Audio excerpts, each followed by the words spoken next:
गुरुवापांतनो नित्यं ज्ञान दर्शन नायका चारित्रावण गंभीरा मोक्ष मार्ग उपदेश का। आचार्य गुरुवर विद्यासागर जी महाराज जी की, गुरु नाम गुरु आचार्य गुरुवर्षि ज्ञान सागर जी महाराज जी की, चार्य चक्रवर्ती आचार्य गुरुवर्षि शांति सागर जी महाराज जी की, न्यापक श्रमण मुनिषि वीर सागर जी महाराज जी की, ऋषि विशाल सागर जी महाराज जी की,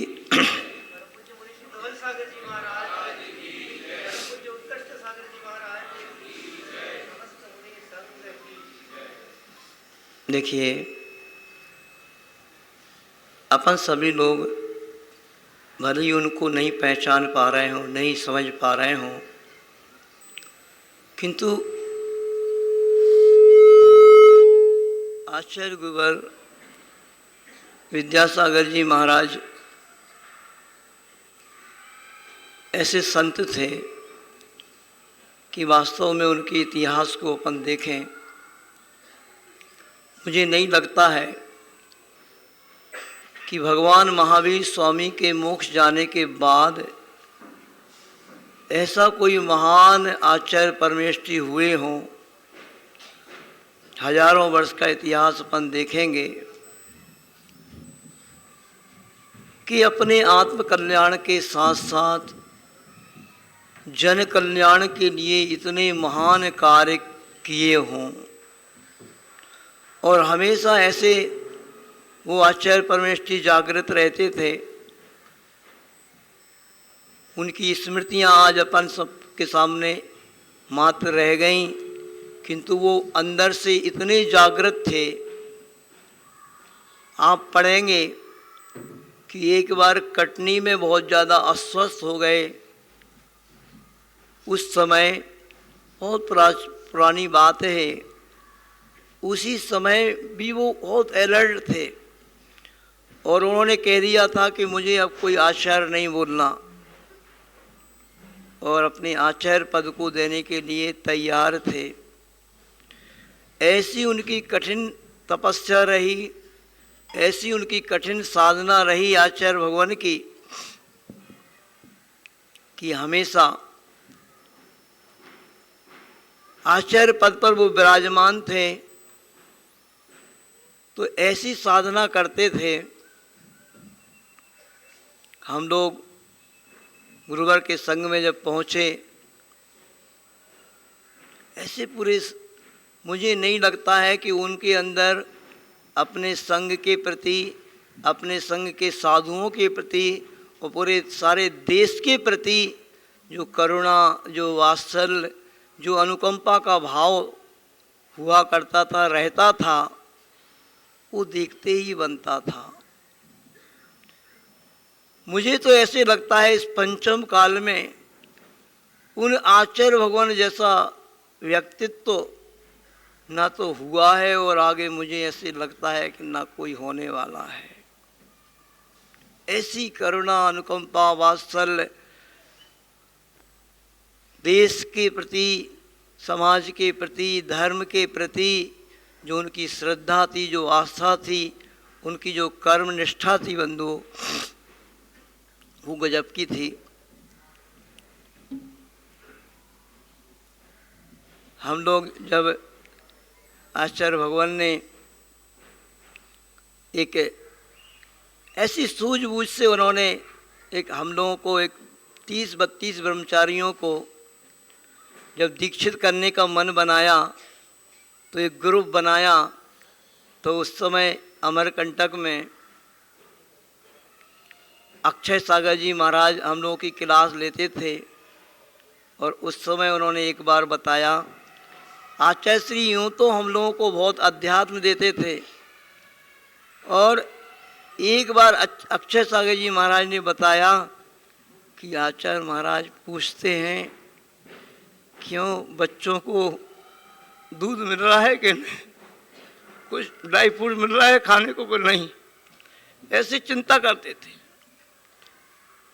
ऐसे इतने बड़े विशाल संघ का आचार्य भगवान स्वयं कुंडलपुर में कह रहे थे विश्वास नहीं होता है मुझे ये सब इतना विशाल संघ कैसे बन गया। कभी उन्होंने अपने मन में अहम का भाव नहीं लाए। हमेशा बस आचार्य कुंवर ज्ञान सागर जी महाराज को याद करते थे और सारा श्रेय उन्हीं को दिया करते थे। और वास्तव में देखिए, अपन सभी लोग संसारी जीव हैं, वो महामानव थे।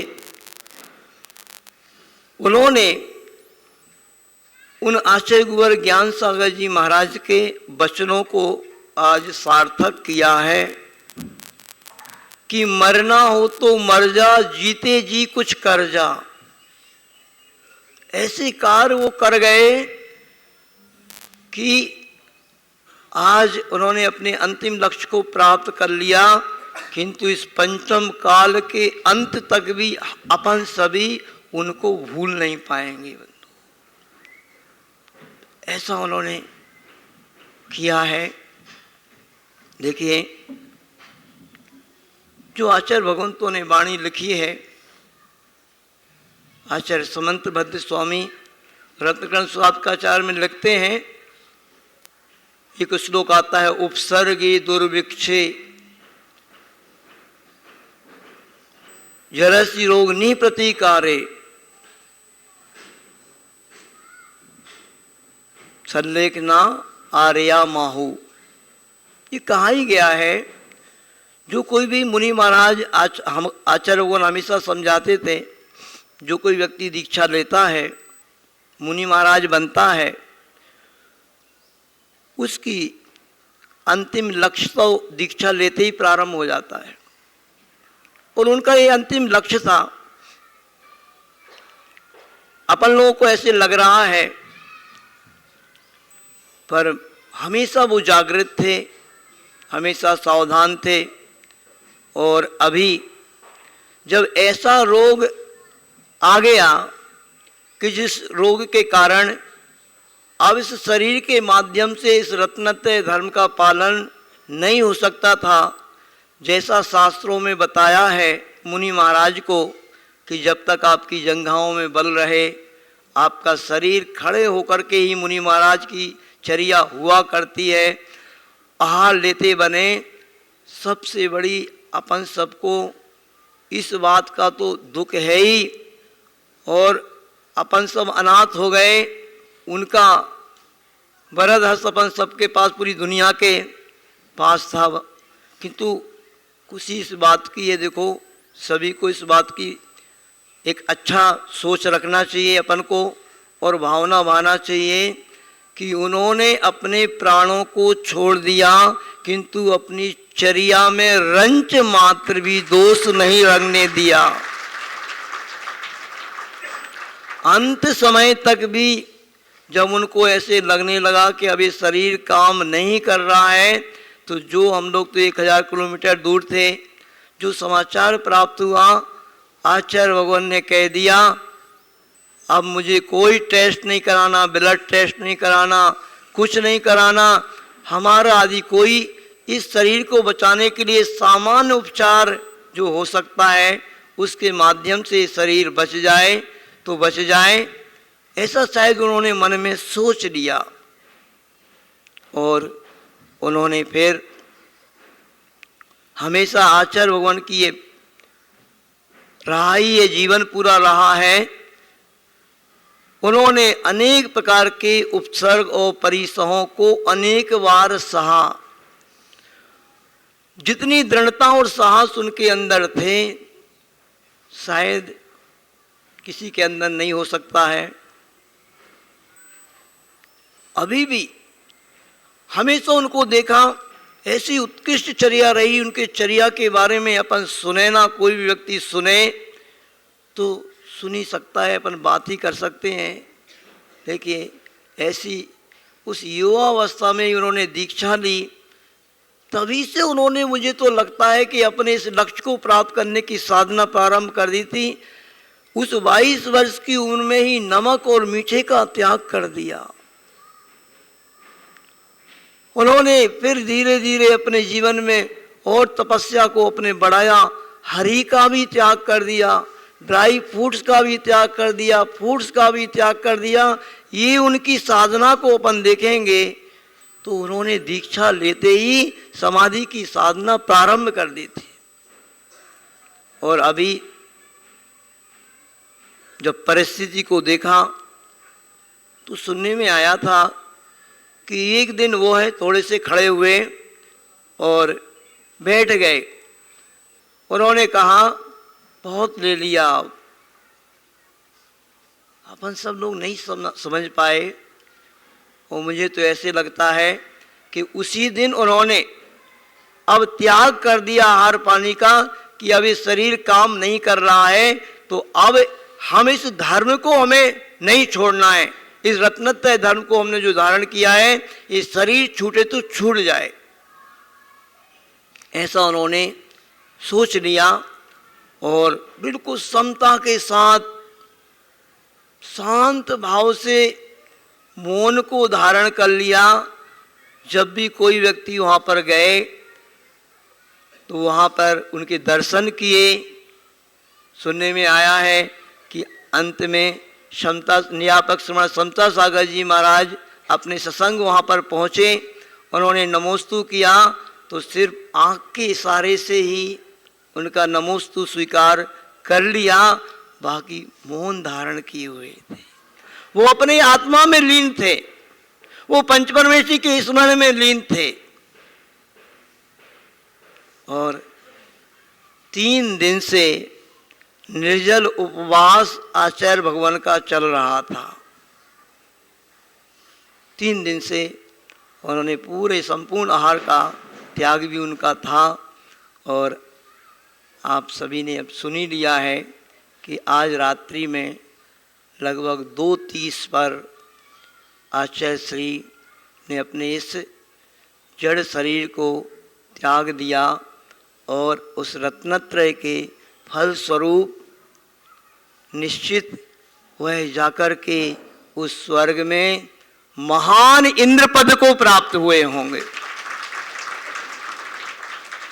अपन देखें इस पंचम काल में तो आचार्य चारित्रवर्ती आचार्य शांति सागर जी महाराज ने एक महान इस संलेखना को समाधि को प्राप्त किया था। उसके बाद ऐसे आचार्य ज्ञान सागर जी महाराज ने भी महान महान उस संलेखना को प्राप्त किया। बाकी किसी का सुनने में नहीं आता है कि इतने पूरे संपूर्ण त्याग के साथ पंच परमेश्वरी का स्मरण करते हुए अपने शरीर का त्याग किया हो। अपन सभी को आज समझना है कि उन आचार्य भगवान ने जो हमें ये मार्ग दिया है, हम ऐसे सौभाग्यशाली हैं, हम लोगों को जितने भी मुनि महाराज हैं, जो भी आरिकाएँ हैं, आचार्य भगवान का पूरा संग है कि उनके माध्यम से हमें ये मोक्ष मार्ग मिला है। आचार्य भगवान के चरणों में यही प्रार्थना करेंगे कि हे आचार्य भगवान, आपने अपने लक्ष्य को प्राप्त किया है, ऐसे हम भी ऐसी समता को धारण कर सकें, ऐसे हमारे अंदर शक्ति आए कि हम भी अपने अंत समय तक जितनी भी हमारा आयु कर्म है, इन महाव्रतों का निर्दोष पालन करते हुए उस लक्ष्य को प्राप्त करें। और क्या कहें आप लोगों से भी यही कहूँगा, ये मानव जीवन अपन को बहुत मुश्किल से मिला। देखो, इस शरीर की आयु पूर्ण हो जाएगी, फिर अपन कुछ नहीं कर सकते। फिर तो ये पंक्तियां ही रह जाती हैं सामने, बस दल बल देवी देवता मात पिता परिवार मरती वीरियां जीव को कोई ना राखा नहार, ये पंक्तियां ही रहेंगी बस। तो इस मनुष्य जीवन का एक एक क्षण एक एक पल हमारा धर्म ध्यान पूर्वक व्यतीत हो, जीते जी कुछ हम कर लें, जैसा आचार्य भगवान ने करके दिखा दिया। वह इस शरीर को छोड़ने के बाद भी इस धरती पर हमेशा याद किए जाएंगे, हमेशा जीवित रहेंगे, वो मर नहीं सकते। अपन सभी लोग उनसे, उनके जीवन चरित्र को देख करके प्रेरणा लें और प्रेरणा लेकर के उनके बताए मार्ग पर चलें। यही आप, और मैं कुछ कहना नहीं चाहता हूँ। अपन सबको भी उनके आशीर्वाद से वह अंतिम लक्ष्य प्राप्त हो। कहते हैं जिसकी अगर अच्छे से संलेखना हो जाती है, जिसे आचार्य भगवान ने अपने इस लक्ष्य को प्राप्त किया, 2-3 भाव ही बचते हैं अथवा 7-8 भाव बचते हैं बस। उसके बाद वो व्यक्ति नियम से मुक्ति को प्राप्त करता है। आचार्य भगवान ने तो ऐसी साधना की है, ऐसी आत्मा की और प्राणी मात्र के लिए कल्याण की भावना वाली प्रभावना की है। निश्चित समझ लेना कि वह कुछ ही भाव में उस अपने अंतिम लक्ष्य को, मोक्ष को प्राप्त करें। यही भावना भाते हुए तरणी विद्या सागर गुरु तारो मुझे ऋषि, करुणा करो कर से दो आशीष। यही प्रार्थना आपसे अनुनय कर जोर, पल पल पग पग बढ़ चलूं मोक्ष महल की ओर। मुरे समाधिस्थ वर्तमान के वर्धमान संत श्रोमणी आचार्य गुरुवर्षि विद्यासागर जी महाराज की जय।